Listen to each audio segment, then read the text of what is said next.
జకరయ్య 9:12 రెండింతలుగా మీకు మేలు చేసేదనని నేడు నేను మీకు తెలియజేస్తున్నాను. ఎంత గొప్ప వాగ్దానాన్ని దేవుడు మనకి అనుగ్రహిస్తూ ఉన్నారండి. రెండింతల మేలు మనకి అనుగ్రహిస్తారంట. ఒక ఇంత కాదంటండి, రెండింతలు అంటూ ఉన్నారు. అంతకన్నా మనకి ఏం కావాలి? ఆయన కృప అలాంటిది.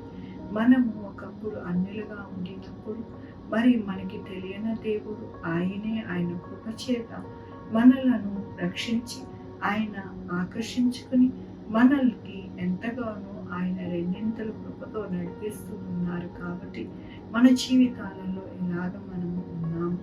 దేవుని యొక్క వాక్యంలోని నా జనులు యెహోవా దేశంలో కిరీటం పొందలి రత్నం వలె నుందురు గనుక కాపరి తన మందను రక్షించినట్లు వారి దేవుడైన యెహోవా అదెను వారిని రక్షించును. అవునండి, మనము ఎలా ఉంటాము అంటే కిరీటం మందలి రత్నముల వలె మనము ఉంటామంటండి.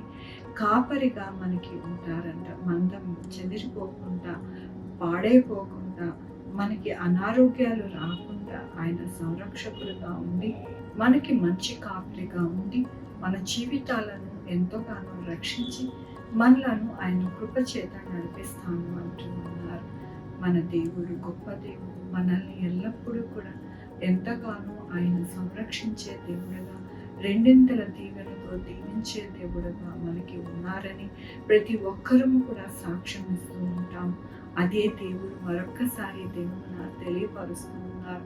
మన జీవితాలు ఎంతో బాగు చేస్తానని, మా యొక్క జీవితాలలో ఆశీర్వాదకరముగా మనం ఉంటామని ఈ దినమున మరొక్కసారి ఆయన రుజువుపరుచుకుంటూ తెలియపరుస్తూ దేవుని యొక్క కృపను మనకి అనుగ్రహిస్తానని వాగ్దానం చేస్తూ దేవుడు మనకి అనుగ్రహించిన వాగ్దానం బట్టి వందనాలు చెల్లిస్తూ ఈ దినం నా పుట్టినరోజు, పెళ్లి రోజు అనేక శుభదినం చేసుకుంటూ ఉన్న ప్రతి ఒక్కరికి కూడా శుభాకాంక్షలు తెలియజేస్తూ ఉన్నానండి.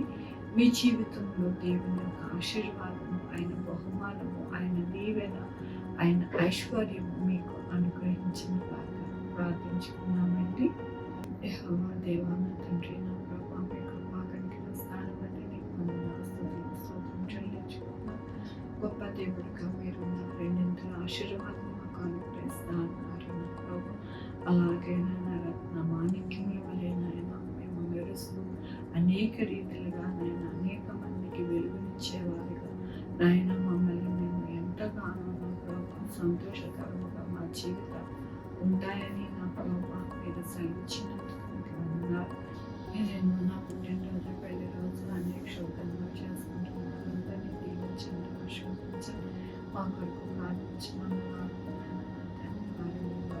భవిష్యత్తు, వారి ఆరోగ్యం, వారి చేపలు, వారి వ్యాపారం, వారి ఉద్యోగం తోడే sugar, BP, thyroid, heart problem, kidney problem, hair scans, neural paresis, gastric trouble, ఆరోగ్యాన్ని సస్పెన్షన్, అలాగే నా ప్రభావ తండ్రి ఎటువంటి వైరస్ రాకుండా సహాయం చేయండి. జ్వరాలు కానీ కావు నా తండ్రి, కోళ్ళు ఎవరికి అటాక్ కాకుండా సహాయం చేయండి. నా ప్రభావ మంచి వాతావరణం ఉండడానికి సహాయం చేయండి. ప్రపంచమంతా మీరే దేవుడి రక్షకులను తెలుసుకోవడానికి సహాయం చేయండి. నా ప్రభావ ఎవరి మార్గానికి వెళ్ళకుండా సహాయం చేయండి. అందరూ పర్లోకి వారసులు అవడానికి సహాయం చేయండి. నా ప్రభావ చంటి బిడ్డల ముసలి వారిని జ్ఞాపకం చేసుకొని నాయన నా తండ్రి, మందులు లేక ఇబ్బంది పడుతున్నారు, మందులు దయచేయండి. నాయన చక్కటి వైద్యాన్ని నా ప్రభు ప్రతి ఒక్కరికి దయచేయండి. లోన్ల కోసం ఎదురు చూస్తున్నారు, లోన్లు దయచేయండి. ఎవరికి కూడా ఎటువంటి అవసరం ఉన్నదో అవన్నీ కూడా తీర్చండి. నా ప్రభు మీ కృపా కనికర దీవెన ప్రతి ఒక్కరికి కూడా అనుగ్రహించమని కోరుకుంటున్నా ప్రభు. నా రక్షణ యేసుక్రీస్తు పరిశుద్ధ నామమున అడిగి వేడుకుంటున్నా తండ్రి. తండ్రి, కుమార పరిశుద్ధాత్మ సదాకాలం మనందరికీ తోడై ఉండను గాక. ఆమేన్.